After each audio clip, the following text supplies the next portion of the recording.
vabosi kondiwa oye wana vakaungana kunge vari kumakondiwa ikoko tiri vabosi kondiwa wana vakaungana ingori kwekwekwekwekwe faya katumba yoritse marimba kana zada yatende kumba kana yorire ngoma yaira mkoma kana zada yatende kumba ingori kwekwekwekwekwe faya katumba yoritse marimba kana zada yatende kumba kana yorire ngoma yaira mkoma kana zada yatende kumba ndiani ko uyo ndiani ko wandiridzire muritso ndati ndiani ko uyo ndiani ko wandichaire runare ndiri kumiriyo ndichambotambe ngoma ndiri kumiriyo ndichambotambe mapanjo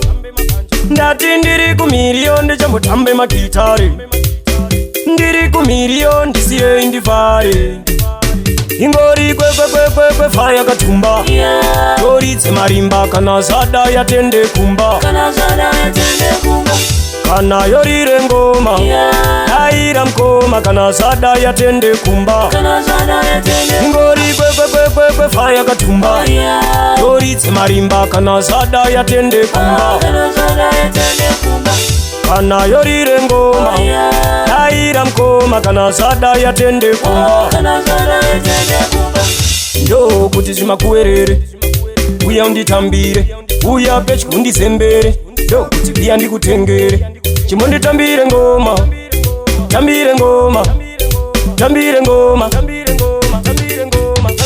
chimonditambire kongonya tamba muviri wese wakagonya kunge munhu ari kukonya chimonditambire sasika mujaive giya number 1 woti drive tambire ngoma giya number 1 woti drive ingori faya katumba yoritse marimba kana zada yatende kumba kana yorire ngoma yaira mkoma kana zada yatende kumba ingori kwekwekwekwekwe faya katumba yoritse marimba kana zada yatende kumba kana yorire ngoma yaira mkoma kana zada yatende kumba ingori kwekwekwekwekwe faya katumba yoritse marimba kana zada yatende kumba kana yorire ngoma yaira mkoma kana zada yatende kumba ingori kwekwekwekwekwe faya katumba yoritse marimba kana zada yatende kumba kana yorire ngoma yaira mkoma kana zada yatende kumba